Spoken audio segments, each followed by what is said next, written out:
என் மீது ஏன் இந்த அன்பு ஒன்றும் புரியலையே. சித்தம் என் காலங்களா ஆண்டவர் தரணும். என்ன காலத்தை ஆண்டவர் தரணும் அப்படின்னா, இலவசங்களை விரும்பாத ஒரு காலத்தை ஆண்டவர் உங்களுக்கும் எனக்கும் தரணும். அந்த அளவிற்கு ஆண்டவர் நம்மளை என்ன பண்ணணும்னா, கர்த்தர் கிருபையா ஆண்டவர் நம்மளை ஆசீர்வதிக்கணும். எத்தனை பேர் ஆமோதிக்கிறீர்கள்? பொதுவாக நமக்கு இந்த இலவசங்களை வாங்குவதில் ரொம்ப வித்தியாசம் இருக்குது. ஒரு காலத்துல எல்லாம் இந்த சத்தத்தை கேட்குற நம்ம கூட நிறைய பேர் கவர்மெண்ட்லேருந்து ஏதாவது ஒரு இலவசம் கிடைச்சிச்சுன்னா அந்த இலவசத்தை நம்ம நிறைய பேர் விடுறதில்லை. விடாமல் அது 1000 ரூபாவாக இருந்தாலும் 500 ரூபாவாக இருந்தாலும் அது அது அந்த மாதிரி ஒருவேளை பருப்பு இந்த மாதிரி இருந்தால் கூட நம்ம நிறைய பேர் இல்லை நாங்கள் அதை வாங்குவோம் அப்படின்னு நம்ம நிறைய பேர் வாங்கியிருக்கிறோம். ஆனால் இப்போ நிறைய பேர் என்ன பண்ணுறது இல்லைன்னா, அப்படி ஒரு 1000 ரூபாய் அந்த மாதிரி சர்க்கரை அந்த மாதிரி பருப்பு அந்த மாதிரி வந்துச்சுன்னா வேற யார்கிட்டயாவது கொடுத்து நீங்க வேணா வாங்கிக்கங்கப்பா, எங்களுக்கு வாங்க வேணாம், கடவுள் எங்க ஆண்டவர் எங்களுக்கு தந்திருக்கிறாரு. அந்த மாதிரி ஒரு சூழ்நிலைக்குள்ள இன்னைக்கு ஒரு சிலர் வந்துட்டாங்க. ஆனா நான் என்ன நம்புறேன் அப்படின்னு சொன்னா, நம்ம இது அல்ல, இது 1000 ரூபாய். ஆனா இன்னைக்கு ஒரு 1 லட்சம் ரூபாய் இல்ல ஒரு 2 லட்சம் ரூபாய் இந்த மாதிரி ஒரு இலவசமா கிடைக்குது, இலவசமா வருது அப்படின்னு யாராவது ஒருத்தர் அனௌன்ஸ் பண்ணாலோ ஏதாவது முயற்சி எடுக்கணும்னாலோ உடனே நம்ம என்ன நினைப்போம்னா, ஒருவேளை நம்மகிட்ட பணம் இருந்தா கூட நம்ம என்ன பண்ண, வருகிறதை ஏன் விடணும், கிடைக்கிறதை ஏன் விடணும், அதனால அதை போய் நம்ம பயன்படுத்திக்கலாமே அப்படின்ற மென்டாலிட்டி, அப்படின்ற எண்ணங்கள் நமக்குள்ள உண்டாகும். அது ஏன் அப்படி நமக்குள்ள உண்டாகுது அப்படின்னு சொன்னா, நம்ம அந்த விதத்துல ஒண்ணு குறைவா இருக்கிறோம், இன்னொன்னு ரொம்ப ஆசையா இருக்கிறோம். ஆனா நான் என்ன விசுவாசிக்கிறேன் அப்படின்னா, நமக்கு கர்த்தர் ஒரு ஸ்தானத்தை தரணும். எந்த ஸ்தானத்தை தரணும் அப்படின்னா, எங்கேயும் இலவசமா எத்தனை கோடிகள் கொடுத்தா கூட அது வேண்டாம் அப்படின்னு சொல்ற அளவிற்கு ஒரு தைரியத்தை ஆண்டவர் நமக்கு தரணும். அந்த அளவிற்கு ஆண்டவர் நம்மை கிருபையாய் கர்த்தர் ஆசீர்வதிக்கணும். இது ஆண்டவருடைய பிள்ளைய ஆபிரகாமிடத்துல இருந்த ஒரு மிகப்பெரிய வைராக்கியம். எனக்கு வேண்டாம்ப்பா, எனக்கு வேண்டாம்ப்பா, ஆண்டவர் எனக்கு கொடுத்திருக்கிறது நிறைவா இருக்குப்பா, ஆண்டவர் இன்னும் நான் எவ்வளவு கேட்டாலும் எனக்கு தருவாருப்பா, நீ இலவசமா ஒண்ணு நீ தர வேண்டாம்ப்பா அப்படின்னு சொல்லுகிற அளவிற்கு ஒரு தைரியம் வந்துச்சு பாருங்க. அந்த தைரியத்தை கர்த்தர் நமக்கு கிருபையாய் கர்த்தர் தருவாராக. உங்களுடைய நிலைமையை ஆண்டவர் மாற்ற போகிறார், நம்முடைய சூழ்நிலையை ஆண்டவர் மாற்ற போகிறார். நான் நம்புகிறேன், எதிர்பார்த்து கொண்டிருக்கிற உங்களுக்கு இனி எதிர்பார்ப்பே இல்லை என்கிற ஒரு சூழ்நிலையை கர்த்தர் சீக்கிரமா எனக்காய் கர்த்தர் கட்டளையிட போகிறார். ஹல்லேலூயா. அப்படியே கைகளை உயர்த்தி, எங்கள் தகப்பனாகிய ஆபிரகாமின் தேவனே, ஆபிரகாமை கிருபையாய் நடத்தின தேவனே, எனக்கு அப்படிப்பட்ட ஒரு கிருபையை தரணும், அப்படிப்பட்ட ஒரு உயர்வை நாம் பார்க்கணும். இலவசங்களை வெறுக்கிற ஒரு கிருபையை நாம் பெற்றுக்கொள்ளணும். இலவசங்களை வேண்டாம் என்று சொல்லுகிற அளவிற்கு ஒரு தைரியத்தை நீர் எனக்கு தரணும். அந்த அளவிற்கு என்னுடைய கைகளை ஆசீர்வதிக்கிற தேவன் நிச்சயமா நடக்கும், நிச்சயமா நடக்கும். ஆண்டவர் அதை செய்வார், ஆண்டவர் அந்த தைரியத்தை தருவார். ஆமென். ஹல்லேலூயா. நல்லா கவனிச்சுக்கோங்க, இந்த வேண்டான்னு சொல்றதுல நிறைய வெரைட்டி இருக்குது. அப்படின்னா சிலர் என்னன்னா, இந்த கோபத்தினால நிறைய பேர் வேண்டான்னு சொல்லுவாங்க. கோபத்தினால உன் பணம் வேண்டாம், ஒண்ணு வேண்டாம், உன் சொத்தும் வேண்டாம், ஒண்ணு வேண்டாம் அப்படின்றது மாதிரி எல்லாம் சொல்லுவாங்க. இன்னும் சிலர் நீயா நானா, ஏன்னா நீ பெரிய ஆளா, நீ அந்த மாதிரி பார்த்து வேணாம் அப்படின்னு சொல்லுவாங்க. இந்த வேணாம் அப்படின்னு சொல்றதுல நிறைய வெரைட்டி இருக்குது. ஆனா நான் என்ன சொல்றேன் அப்படின்னு சொன்னா, நம்முடைய கோபத்தினாலேயோ இல்ல அப்படின்னு சொன்னா நம்முடைய கௌரவத்தை பார்த்தோ அப்படி வேண்டான்னு சொல்றது வேற, அது வித்தியாசமானது. ஆனா வேதத்தின்படி வேண்டான்னு சொல்றது என்ன அப்படின்னு சொன்னா, எனக்கு நிறைய சொல்லுங்க, எனக்கு தாராளமா இருக்கு, கர்த்தர் எனக்கு கொடுத்துருக்காரு. அதுதான் வேதம் சொல்லுகிறது. எந்த நிலைமையில இருந்தாலும் மனரம்யமா இருக்க கற்றுக்கொள்ளுங்க. இந்த மனரம்யம் அப்படின்ற போதும் என்கிற மனதுடனே கூடிய தெய்வ பக்தியே மிகுந்த ஆதாயம் அப்படின்னு சொல்றாங்கல்ல. இந்த குவாலிட்டி தான் நமக்குள்ள வேணும்னு நம்ம ஜெபம் பண்ண சொல்றோம். அப்படின்னா ஒரு நாள் என்னுடைய வீட்டில் சிக்கன் நமக்கு ஒன்றும் இல்லாத பொருள் எல்லாம் இல்லை. இப்போ எல்லாருடைய வீட்லையுமே சிக்கன் சமைக்கிறோம். அப்போ ஒரு நாள் சிக்கன் சமைச்சு வச்சிருக்கிறாங்க. இந்த சின்ன பையனை பார்த்து கொஞ்சம் சாப்பிடலாமா அப்படின்னு கேட்டான். அப்படின்னா ஸ்கூல் முடிச்சுட்டு வர்ற அந்த டைம், சரிப்பா நீ போட்டு சாப்பிட்டுக்கோ அப்படின்னு சொன்னா, ஒரு தட்டு எடுத்து சட்டியில் இருக்கிற மொத்தத்தையும் கவுத்துட்டான். மொத்தத்தையும் வச்சிருக்கிறான், வச்சு அப்படியே தூக்கி மேலே கொண்டு வரான். பார்த்தா அந்த தட்டு நிறைய இருக்குது. நான் கேட்டேன், என்ன இவ்வளவு கொட்டி இருக்கிற, இவ்வளவு எடுத்துட்டு வந்திருக்கிற, நீ எப்படி சாப்பிடுவ? அதெல்லாம் நான் சாப்பிடுவேனே, நீ சாப்பிடுறது அப்படி என்னன்னா அதை பார்த்த உடனே அது நமக்கு தேவைக்கு எடுத்துக்கலாம். அந்த நேரத்துக்கு கொஞ்சம் எடுத்து இன்னும் கொஞ்சம் நேரம் தாண்டா அடுத்து கொஞ்சம் கூட எடுத்துக்கலாம். ஆனா அந்த என்னது அதுக்கு என்ன சொல்லுவாங்க, ஆசையா, ஆர்வமா, இல்ல அது நிறைய நீங்க ஒவ்வொருத்தரும் ஒவ்வொரு பாஷையில சொல்லுவீங்கன்னு வச்சுங்களேன். அது அப்படியே உடனே கொட்டி எடுத்து எல்லாத்தையும் எடுத்துட்டு வரணும் அப்படின்னு. அப்போ நம்ம சின்ன வயசுல இருந்தே நம்மை வந்து வளர்த்துனவர்களோ இல்ல நம்ம வளர்ந்த விதமோ என்ன அப்படின்னு சொன்னா, எவ்வளவு நமக்கு வந்து அந்த மாதிரி கிடைச்சாலும் நமக்கு என்ன ஆகாது அப்படின்னா, அந்த அந்த திருப்தி ஆகாத ஒரு இருதயம் நமக்கு வந்துருச்சு. ஆனா ஒரு பெரிய ஞானம் என்னன்னா, அண்டர்ஸ்டாண்டிங் என்ன அப்படின்னு சொன்னா, சில காரியங்களை வந்து நம்ம திருப்தியா என்ன சொல்லணும்னா, எனக்கு இது தேவையில்லைப்பா, கர்த்தர் எனக்கு நிறைய கிருபையாய் கர்த்தர் கொடுத்திருக்கிறார், என்னுடைய கோபத்தினால நான் வேண்டான்னு சொல்லல, எனக்குள்ளே இருக்கிற பகையின் நிமித்தமா நான் வேண்டான்னு சொல்லல, இல்ல உங்களுக்கும் எனக்கு நீ பெரியவனா நான் பெரியவனா, உங்ககிட்ட வாங்கி நான் சாப்பிடணுமா, உங்ககிட்ட வாங்கி நான் பிழைக்கணுமா, அதுக்காக நான் வேண்டான்னு சொல்லல. நான் மனசார சொல்றேன், ஆண்டவர் என்ன ஆசீர்வதிக்கிறார் அப்படின்ற அந்த லெவலுக்கு ஆண்டவர் உங்களை கிருபையா கொண்டு வரணும். எத்தனை பேர் ஆசைப்படுறீங்க, ஆண்டவரே நீங்க என்ன வளர்த்துங்க, நீங்க என்ன உயர்த்துங்க, நான் என்ன சொல்லணும்னா ஆபிரகாம் மாதிரி சொல்லணும், கர்த்தர் என்னை நிறைவாய் ஆசீர்வதித்திருக்கிறார். கர்த்தர் என்ன ஆசீர்வதிச்சதுனால நீங்க கொடுக்கிற ஒரு சிறுப்பினுடைய வாறு கூட எனக்கு வேண்டவே வேண்டாம். சொல்லுங்க கையை உயர்த்தி, அந்த கிருபையை ஆண்டவர் சீக்கிரமா தருவாரு.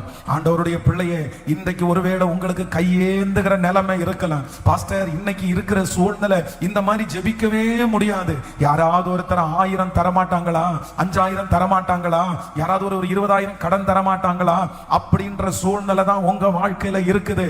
ஆனா கர்த்தர் ஒரு நாள் ஆபிரகாம போல உங்களை சொல்ல வைப்பார், இல்ல கர்த்தர் என்ன நல்லா ஆசீர்வதிச்சிருக்கிறாரு, அதனால உன்னுடைய சிறுப்பனுடைய வாறு கூட எனக்கு வேண்டான்னு சொல்ற அளவிற்கு அந்த ஆசீர்வாதத்தை ஆண்டவர் எனக்கு தருவார் என்று நம்புறவங்க நல்ல கரங்களை தட்டி முழு பலத்தோடு இயேசுவே இயேசுப்பா, அப்படிப்பட்ட ஒரு கிருபை, அப்படிப்பட்ட ஒரு கிருபை இப்பொழுது எங்கள் மேல் வருவதாக ஆண்டவரே, அப்படி நீர் எங்களை ஆசீர்வதிக்கிறதற்காக ஸ்தோத்திரம்.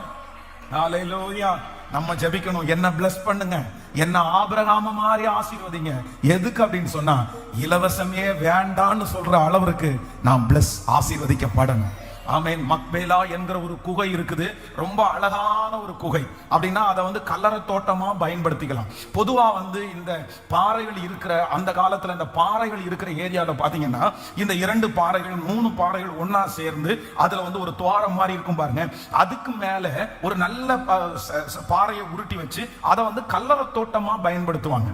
அப்போ இப்போ ஆபிரகாம் வந்து சாராய் இறந்துட்டாங்க, இந்த சாராயை அடக்கம் பண்ணணும். அப்ப அடக்கம் பண்ணும் போது அங்க மக்பேலா அப்படின்ற ஒரு குகை இருக்குது, அது ரொம்ப இவருக்கு பிடிச்சிருச்சு. அப்ப சாராயை அடக்கம் பண்ணுவதற்காக அந்த ஜனங்களை பார்த்து கேட்கிறாரு, இந்த மாதிரி நான் வந்து என்னுடைய மனைவியை அடக்கம் பண்ணணும், இந்த இடத்தை கொடுப்பீங்களான்னு கேட்டா அவங்க சொல்றாங்க, ஐயோ தாராளமா எடுத்துக்கங்க, உங்களுக்கு இல்லாதது எனக்கு எதுக்கு, எங்களுக்கு எதுக்கு. உடனே ஆபிரகாம் என்ன சொல்றாருன்னா, சரி அப்ப அப்படின்னா நீங்க எவ்வளவு அமௌண்ட்னு சொல்லுங்க, எவ்வளவு காசுன்னு சொல்லுங்க. உடனே அந்த ஜனங்கள் எல்லாம் சொல்றாங்க, நீங்க போய் எங்கள்கிட்ட காசு கேட்கறீங்களா, பேசுறீங்களா, அதெல்லாம் ஒண்ணும் வேண்டாம், நீங்க எதுவுமே தர வேண்டாம், நீங்க அடக்கம் பண்ணி வச்சிருந்தா போதும் அப்படின்னு. அப்ப ஆபிரகாம் என்ன சொல்றாருன்னா, இல்ல இதுக்கு எவ்வளவு பணம் ஆகுமோ அந்த பணத்தை நீங்க எங்களிடத்துல இருந்து வாங்காம நான் இந்த பிரேதத்தை நான் இதில் என்ன பண்ண மாட்டேன், வைக்க மாட்டேன். அவ்வளவு அவங்க எவ்வளவோ போராடியும் அவர் கடைசியில ஃப்ரீயா வாங்கவே இல்லை. எங்களுக்கு வேண்டாம் வேண்டாம், ஃப்ரீயா நீங்க தர வேண்டாம், நீங்க வந்து கரெக்டா அந்த காசு நீங்க எனக்கு கொடுத்தா போதும் அப்படின்னு சொல்லி தைரியமா நின்று அந்த காரியத்தை பாருங்க, அந்த மக்பேலா குகையை தன்னுடைய அதுக்கப்புறம் சந்ததியே அதில் அடக்கம் பண்ணாங்க. அது எவ்வளவு பெரிய தைரியம் இல்ல. நான் நம்புறேன் அந்த மாதிரி ஒரு தைரியத்தை இன்னைக்கு இந்த 66வது நாள் நான் ஜெபிக்கிறேன். எத்தனை பேர் நீங்க ஜெபிக்கிறீங்க? ஆண்டவர் உங்களை என்னை ஒரு நாள் ஆசீர்வதிக்கணும். எப்படி ஆசீர்வதிக்கணும் அப்படின்னு சொன்னா, இலவசன்ற ஒண்ணு நோ வேண்டாம், எனக்கு வேண்டான்னு சொல்ற அளவிற்கு அந்த தைரியத்தை ஆண்டவர் எனக்கு தரணும். அது என்னன்னா, ஆண்டவர் எனக்கு கிருபையாய் கத்த தந்திருக்கிறார், எனக்கு தயவாய் ஆண்டவர் தந்திருக்கிறார். பரவாயில்ல, இதை வேணா நீ வச்சுக்கோ, இதை வேணா நீ எடுத்துக்கோ, கர்த்தர் என்ன பல மடங்கு என்னை உயர்த்தி இருக்கிறார். ஆமென். அப்பா இப்படி இருக்கிறாரா, பையன் இதை விட பெரிய ஆளு. ஆபிரகாம் வந்து இலவசங்களையே என்ன பண்ணல, ஆபிரகாம் வந்து இலவசத்தையே வேண்டான்னாரு. அந்த அளவுக்கு ஒரு வைராக்கியம். ஏன் ஆண்டவர் கொடுக்கறத விட யாரா நீங்க கொடுக்க போறீங்க, அந்த மாதிரி ஒரு வைராக்கியம். ஆனா அவருடைய பையனை பாருங்க, ஈசாக்கு, வேதம் சொல்லுகிறது கேரார் ஒரு மேய்ப்பர் அந்த துறவு தங்களுடையது என்று வாக்குவாதம் பண்ணினார்கள். உடனே ஏசைக்க விட்டுட்டு சித்தனாவுக்கு போறாரு, சித்தனாவை விட்டுட்டு ரபகோத்து போறாரு. அப்படின்னா நீங்க என்னிடத்துல இருந்து பிடுங்க பாக்குறீங்களா, எடுத்துக்கிறீங்களா, நீங்க வஞ்சிச்சு வச்சுக்கிறீங்களா? 1 சென்டா 2 சென்டா 1 ஏக்கரா 2 ஏக்கரா வச்சுக்கோ, நீ எடுத்துக்கோ, பரவாயில்ல, உன் கூட நான் என்ன பண்ண மாட்டேன். நான் சொல்றது எத்தனை பேருக்கு புரியுது? நீங்க பாக்குறத பார்த்தா பாஸ்டர் சிக்கல்ல மாட்டி விட்டுறாதீங்க. நாங்க ஜெபிக்க வந்ததே எதுக்குன்னா இந்த 100 நாளைக்குள்ள கர்த்தர் ஒண்ணு அவன் மண்டையில போடணும், இல்லன்னா ஆள் வச்சு அவனை அடிச்சு என்னிடத்துல இருந்து புடுங்கிறது மொத்தத்தையும் அவன் கொண்டு கொடுக்கணும். அதுக்காக தான் நாங்க பிரேயருக்கு வந்திருக்கிறோம். நீங்க என்ன விட்டு கொடுங்கன்றீங்களா? இல்ல, அந்த விசுவாசத்தினுடைய தன்மையை பாருங்க, எந்த அளவுக்கு ஃபெய்த் பாருங்க. அவ்வளவுதான், ஏசேக்க விட்டுட்டு போயிட்டாரு, சித்ரா விட்டுட்டு போயிட்டாரு. வச்சுக்கப்பா, உனக்கு ஆசை அவ்வளவுதானே, ஏசேக்க தானே வச்சுக்கோ, சித்ரா வச்சுக்கோ, பரவாயில்ல, நான் உன்னோட சண்டை போட மாட்டேன். உனக்கு இவ்வளவு தானே ஆசை, உனக்கு இவ்வளவு தானே வேணும், சொத்து தானே உனக்கு தேவை, நீ வச்சுக்கோ. ஆனா ஈசாக்குக்கு ஒரு பெரிய விசுவாசம் இருந்துச்சு. என் கூட இருக்கிற ஆண்டவர் என்ன ஆசீர்வதிக்கிறதுக்கு வல்லவரா இருந்தார்.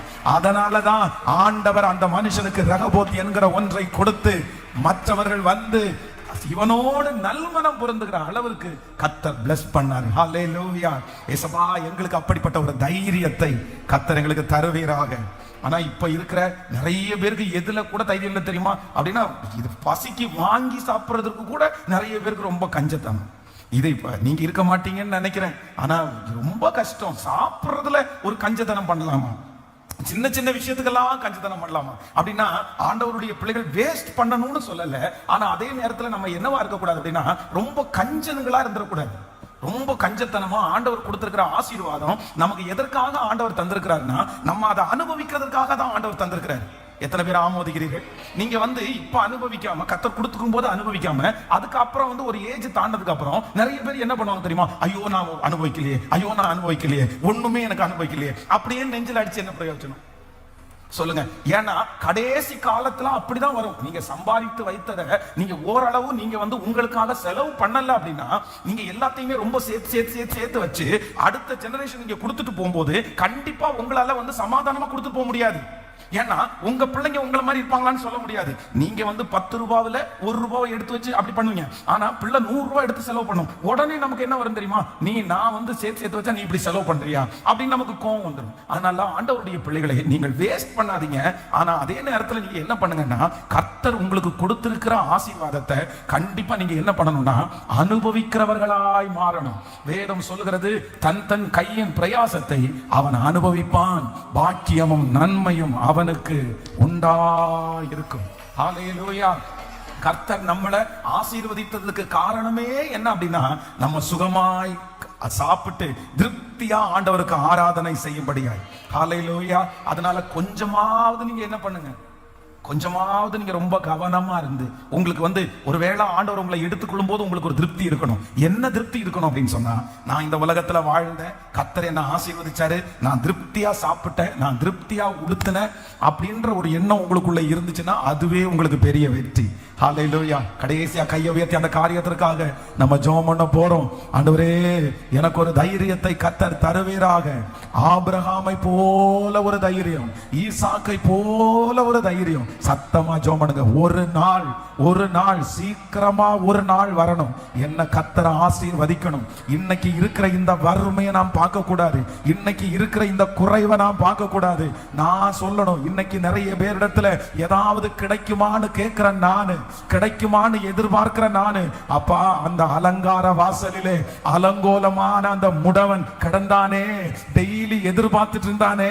ஆனா தேவனுடைய பிள்ளைகள் 2 பேர் வெள்ளியும் பொன்னும் என்னிடத்தில் இல்ல, என்னிடத்தில் இருக்கிறத உங்களுக்கு தருகிறேன்னு சொல்லி இயேசுவின் நாமத்தில் எழும்பி நடன்னு சொன்னது போல இப்போ நாங்க நிறைய பேர் கையேந்தி நிற்கிறோம். ஆனா இப்போ நீங்க ஆண்டவரே எங்களுக்கு அந்த ஆசீர்வாதத்தை கொடுத்து, இனி ஆண்டவரே அந்த அலங்கார வாசலிலே இருந்த மனுஷன் திரும்ப பிச்சை கேட்கல, திரும்ப அந்த இடத்துல உட்காரல. அதே போல இன்றைக்கு 66வது நாளோடு பரலோகம் என் பிள்ளைகளுக்கு ஒரு கடிதம் எழுதட்டும், பரலோகம் ஒரு அற்புதத்தை அனுப்பட்டும். இனி நீ யாரிடத்திலும் கையேந்தி நிற்க போவது இல்லை, இனி நீ யாரிடத்திலும் எதிர்பார்த்து இருப்பது இல்லை. அப்படிப்பட்ட ஒரு அபிஷேகத்தை இப்போ இயேசுவே எங்களுக்கும் எங்கள் பிள்ளைகளுக்கும் நிறைவாய் தரும்படியாய் நீ வலதுபுறத்திலும் இடதுபுறத்திலும் இடங்கொண்டு பெருகுவாய் என்று சொன்னீரே அப்பா. ஓ, நான் உன்னை ஆசீர்வதிப்பேன், உன் எல்லையை பெரிதாக்குவேன் என்று சொன்னீரே. அந்த வார்த்தை அப்படியே நடக்கட்டும், அப்படியே நடக்கட்டும். நீயோ அநேகம் ஜாதிகளுக்கு கடன் கொடுப்பாய், கடன் வாங்காதிருப்பாய் என்கிற வாக்குத்தத்தம் இப்போ இன்றைக்கிலிருந்து நிறைவேற ஆரம்பிக்கிறதற்காய் ஸ்தோத்திரம். ஆண்டவருடைய பிள்ளைகளாகிய நம்மளை ஆண்டவர் ஆசீர்வதிக்கணும். எப்படி ஆசீர்வதிக்கணும்னா, இலவசத்தையே விரும்பாத அளவிற்கு கர்த்தர் நம்மளை பிளஸ் பண்ணணும். ஹல்லேலூயா. விசுவாசிக்கிறீங்களா? இன்னைக்கு நம்முடைய எல்லாருடைய மைண்ட் செட்டையும் கர்த்தர் மொத்தமா மாத்தணும். எது அப்படின்னா, எனக்கு இல்லாமையினால நான் அப்படி இல்லை, நான் வந்து அந்த அளவுக்கு ஆசீர்வதிக்கப்படணும். இப்ப பாருங்க, ரோட்ல நடந்து போகும்போது ஏதாவது கடையில 50% ஆஃபர் அப்படின்னு போட்டிருந்தாலே நம்ம சொல்லுங்களேன், நம்முடைய மனசு அப்படியே திரும்பி பாக்குதா? நம்முடைய கண்ணு திரும்பி பாக்குதா? ஒரு சிப்பா அரிசி வாங்கினா இன்னொரு சிப்பா அரிசி இலவசம் அப்படின்னு போட்டிருந்தா உடனே நம்ம எல்லாரும் என்ன பண்றோம்? ஐயோ, எங்க எங்க அப்படின்னு தேடுறோமா? நான் என்ன நம்புறேன், நான் ஒரு நாள் ஏசப்பா நம்மளை பிளஸ் பண்ணணும். எப்படி ஆசீர்வதிக்கணும்னா, அவங்க 90% ஆஃபர் போட்டிருந்தா கூட அதெல்லாம் தேவையில்லையா, கர்த்தர் ஆசீர்வச்சிருக்கிறாரியா அப்படின்னு சொல்ற அளவிற்கு ஆண்டவர் நம்மை கிருபையாய் நடத்தணும். ஆமென். அப்படியே ஆம் என்றும் ஆமென் என்றும் அப்படியே நிறைவேறுவதாக. ஆமென். இந்த மாதிரி எல்லாம் ஒரு நாள் எனக்கு வருமா அப்படின்றது உங்களுக்கு ஒரு பெரிய சந்தேகமா இருக்கலாம். ஆனா ஆண்டவர் வந்து ஒரு நைட்டுக்குள்ளேயே தலைகளாய் மாற்றுகிறவர் கர்த்தர். ஆமென். ரூத்தை குறித்த வேதம் சொல்லுது, ஒரு டேல கர்த்தர் டோட்டல் அவருடைய வாழ்க்கை மாத்தினார்ல. ஆண்டவர் நினைச்சாருன்னா அப்படிப்பட்ட ஒரு காலத்தை கண்டிப்பா நமக்கு தருவார். நிச்சயமாய் ஆண்டவர் செய்யறதுக்கு வல்லவராய்.